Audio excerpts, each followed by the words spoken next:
প্রিয় সাংবাদিকবৃন্দ, আসসালামু আলাইকুম। আমি মোহাম্মদ মুস্তাফিজুর রহমান, ব্যবস্থাপনা পরিচালক, green plaza real estate company limited, রাজশাহীতে আমার আবাসন প্রকল্পের ব্যবসা আমি দীর্ঘদিন যাবৎ ব্যবসা করে আসছি অত্যন্ত সুনামের সাথেই। আমি তরুণ উদ্যোক্তা। রাজশাহী শহরে আমাদের যেহেতু কোনো কর্মসংস্থানের ব্যবস্থার তেমন কোনো স্থান নেই, যার কারণে আমরা কিন্তু প্রত্যেকে ঢাকামুখী বেশি।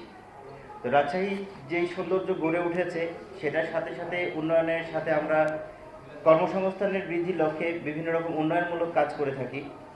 আর সারা বাংলাদেশেই বর্তমানে 5 আগস্টের পর থেকে চাঁদাবাজের বিষয়টা বেড়ে চলেছে এবং প্রত্যেকটা বিভাগে, প্রত্যেকটা জেলায়, প্রত্যেকটা মহল্লায় এই 5 আগস্টের পর থেকে যে হারে বেড়েছে এবং মব সৃষ্টি করে যাকে তাকে তারা টার্গেট করে হেনস্থা করে এবং অনেকেই সম্মানের ভয়ে কেউ কিছু বলে না।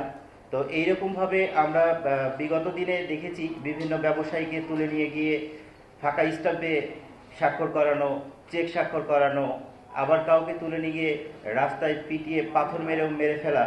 তো এরকম বিভিন্ন ঘটনা দেখেছি। চাঁদাবাজির কথা শুনেছি, কিন্তু সরাসরি চাঁদাবাজি আমি এটা চাঁদাবাজির পাল্লায় পড়েছি। কুরবানি ঈদের আগে থেকেই কয়েকজন বিএনপি যুবদল এবং ছাত্রদল নেতা পরিচয়ে বেশ 2 লক্ষ টাকা চাঁদা দাবির জন্য তারা বারবার ফোন দেয়, বারবার বলে। আমি যখন এটা দিতে অপারগতা স্বীকার করি এবং আমি সময় চাই, সে সময়ে তারা ঈদের মধ্যে না পেয়েও আমার সাথে দেখা করতে চায়। তো তাদের কথাবার্তার যেভাবে হোক কিছু টাকা অন্তত পক্ষে দেখ, ঈদ আছে, এই টাকা না হলে হবে না, ছেলেপিলে ফোন দিচ্ছে, ফোন ধরছি না কেন, ইত্যাদি ইত্যাদি বহু রকমের কৈফিয়ত জারি করে। তো তারা দেখা করতে চাই, আমি তাদের সাথে দেখা করি না, কারণ তারা একটা অঘটন ঘটাইতে পারে, এরকম আমার সন্দেহ ছিল।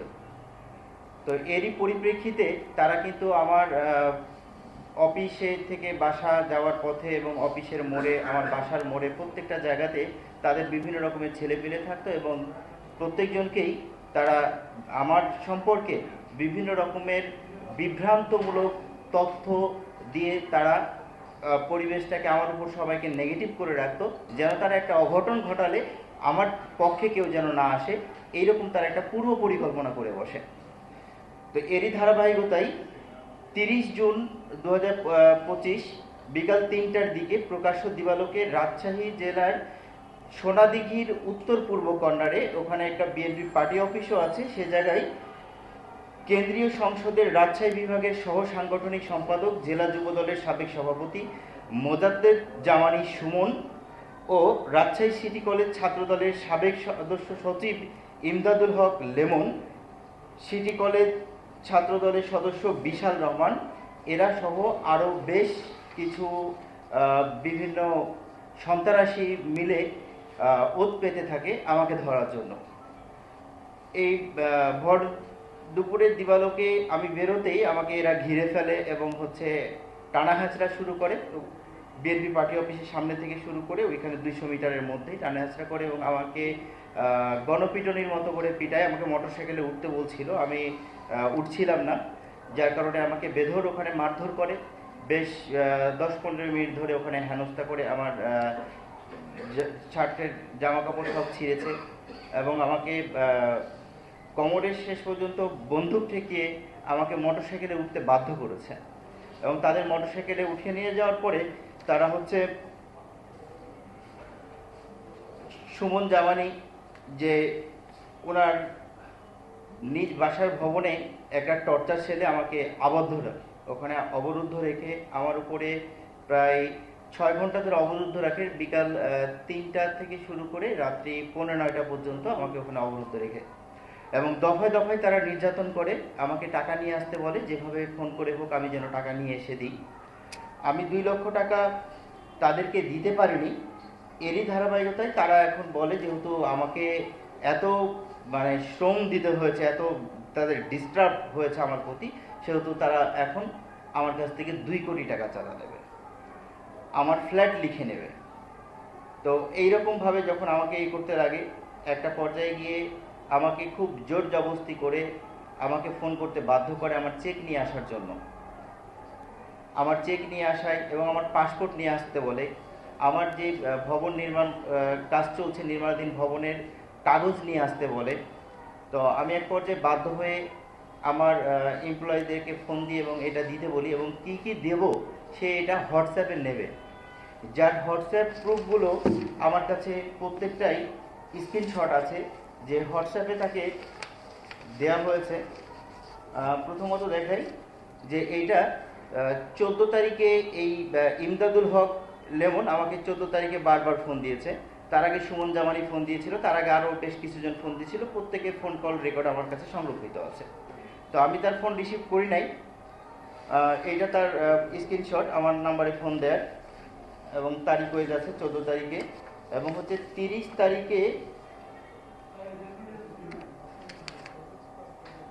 তারিখে 5টা 44 মিনিটে আমার নিজ নামীয় ডাচ বাংলা ব্যাংকের একটি ফাঁকা চেক, এই চেকটা তার হোয়াটসঅ্যাপে আমাকে দিতে হয়, যে কী কী নিয়ে আসবে তাকে যেন আগে হোয়াটসঅ্যাপে দেওয়া হয়।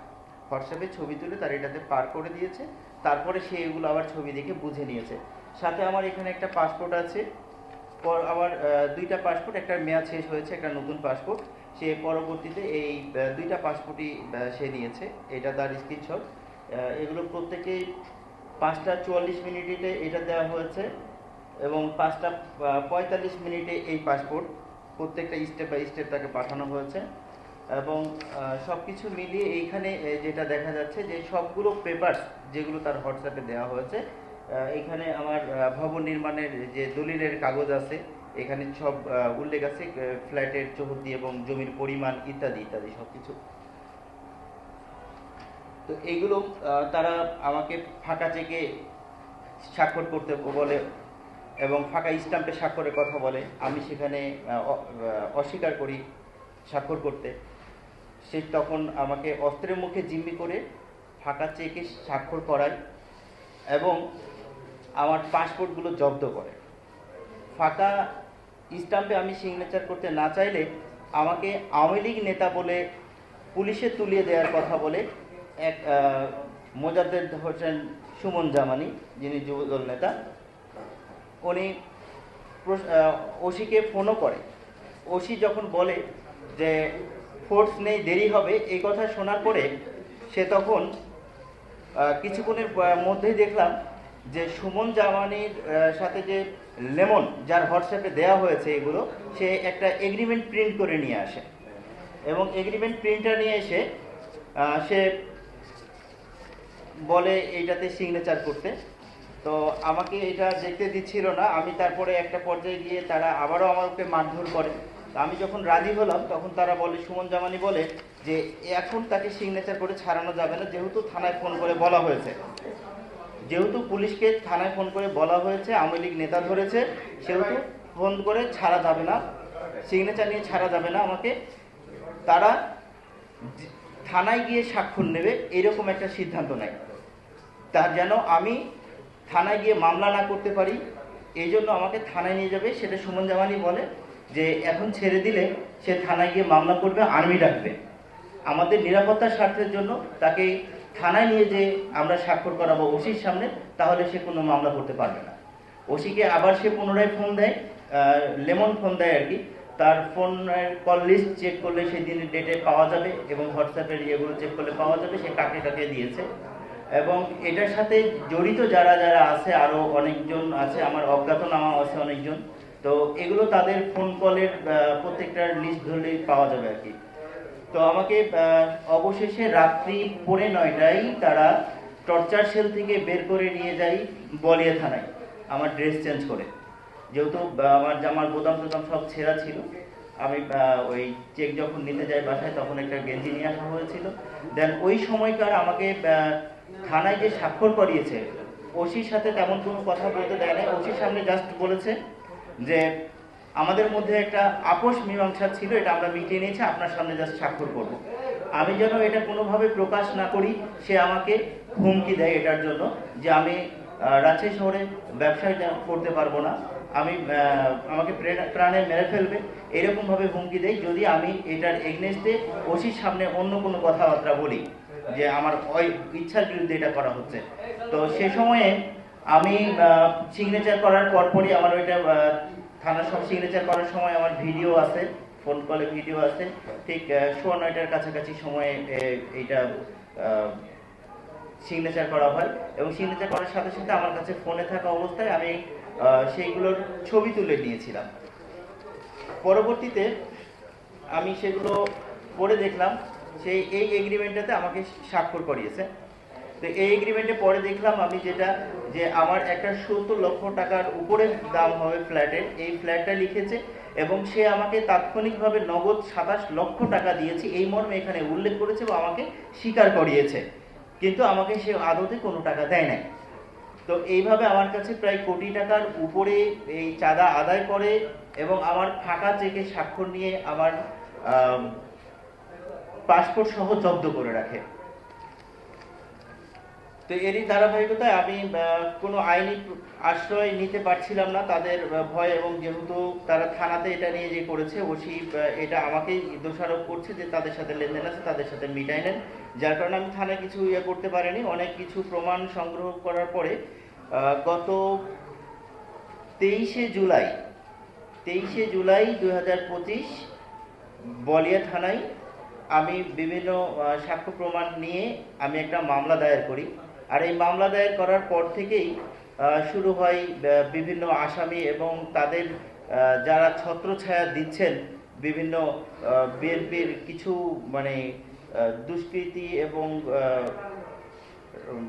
সন্ত্রাসী টাইপের যারা কিছু পদধারীতে বসে আছেন, এরকম হাতে গোনে কয়েকজন, তারা আমাকে ফোন দিয়ে এবং আমাকে হুমকি দেয় আমি কেন মামলা দিলাম, এবং আমার নামে যে অনেক মামলা দিবে তারা সেটারও হুমকি দেয়, এগুলোরও আমার কাছে ফোন কল রেকর্ড আছে। তো সবশেষে আমার বাড়ি খোঁজাখুঁজি শুরু করেছে, আমি যেন রাজশাহী শহরে না থাকতে পারি তার জন্য, এবং আমার সাথে যে রিলেটেড আমার ড্রাইভার, আমার আর যারা স্টাফরা আছে তাদেরকে বিভিন্নভাবে হেনস্থা করা, তারা যেন বাসায় না থাকতে পারে, তাদেরকে খোঁজাখুঁজি। এখন পর্যন্ত আমি সেই দিন থেকে পলাতক অবস্থাতেই আছি, রাজশাহী থেকে আমি এখন পর্যন্ত পলাতক অবস্থায় আছি, কারণ এই পর্যন্ত তাদেরকে গ্রেপ্তার করা হয়নি। তো সাংবাদিক ভাইরা, আপনাদের কাছে এইসব সন্ত্রাসীদের যারা বিএনপির মতো এত বড় একটা দলের পরিচয় দিয়ে এবং তারা যেভাবে হোক দলের একটা পদ নিয়ে এই যে অকর্ম করে বেড়াচ্ছে, এটাতে করে আমাদের প্রত্যেকেই আমাদের বাংলাদেশে দুটো দল, বড় দল বলতে একটা সরকারের পতন হয়েছে, আরেকটা দল হয়তো ক্ষমতায় আসতে পারে, কিন্তু আমাদের এই রাজশাহী শহর পুরোটাই কিন্তু বিএনপির ঘাঁটি আর কি, এক কথায় বলতে গেলে বরেন্দ্র অঞ্চল, ধানের শীষ প্রতীক, যেহেতু মানুষের দুর্বল দিক একটা আছেই। তো সব থেকে এই জায়গা থেকেও যে তারা এত ভালো একটা দলের নামে এসে তারা চাঁদাবাজি করে এবং জনমনে যে আতঙ্কগুলো সৃষ্টি করতেছে, আমরা তো ব্যবসায়ী, আমরা প্রত্যেকটা রাজনৈতিক দলের সাথে আমাদের ওতপ্রোতভাবে বন্ধুত্ব সুলভ আচরণ থাকবে, কিন্তু তারা আমাদেরকে অপহরণ করে নিয়ে যাচ্ছে, আমাদেরকে চাঁদা দিচ্ছে।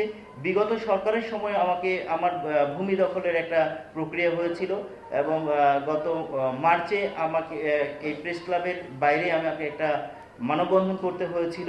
আমি তখনও ব্যবসা করতে গিয়ে ওই সরকারের সময় আমি নির্যাতিত হয়েছি, এবং ওই সরকার পতনের পরেও আমি বিভিন্নভাবে আমার কাজের জন্য আমাকে এই যে চাঁদাবাজির জন্য অপহরণ হতে হচ্ছে এবং চাঁদা দিতে হচ্ছে, আমাকে জিম্মি করা হচ্ছে, আমাকে ব্যবসা করতে দেয়া হচ্ছে না, আমাকে পলাতক থাকতে হচ্ছে এই সমস্ত চাঁদাবাজদের ভয়ে। তো এই সমস্ত চাঁদাবাজ যেন মাথা চেড়ে না দাঁড়াতে পারে, তো এটার প্রতিবাদে এবং যারা এই সমস্ত দলের নাম ব্যবহার করে দলে এখন পর্যন্ত চলমান আছে তারা, এবং তারা বিভিন্ন অপকর্ম করে বেড়াচ্ছে প্রতিনিয়ত। প্রিয় সাংবাদিক ভাইয়েরা, বিএনপি সংগঠনের এসব সন্ত্রাসীরা আসামিরা আমাকে ঘায়েল করার জন্য উঠে পড়ে লেগেছে এবং আমি আমার নিরাপত্তাহীনতায় ভুগছি। এছাড়া বিভিন্নভাবে আমাকে নজরদারি রাখা হচ্ছে। আমি সব কিছুর জন্য আপনাদের সহযোগিতা এবং অন্তর্বর্তীকালীন সরকার প্রধান উপদেষ্টা ডক্টর মোহাম্মদ ইউনূস স্যার সহ সকল উপদেষ্টা মণ্ডলী, সেনাপ্রধান, সকল প্রশাসনের দায়িত্বরত কর্মকর্তা ও বিভিন্ন রাজনৈতিক দলের সিনিয়র নেতৃত্ব প্রদানকারী এবং সুশীল সমাজের সবার কাছে এর সুষ্ঠু বিচারের দাবিতে যেন এই সমস্ত চাঁদাবাজ অপহরণকারীরা দাপিয়ে না বেড়াতে পারে, আমাদের মতো ব্যবসায়ীদেরকে নির্বিঘ্নে যেন ব্যবসা আমরা করতে পারি, জনগণ যেন স্বাচ্ছন্দ্যে চলাফেরা করতে পারে, এইটুকু নিশ্চিত করতে আমি আপনাদেরকে একসাথে সকলকে আহ্বান জানাচ্ছি। এ বলে আমি আমার বক্তব্য শেষ করছি।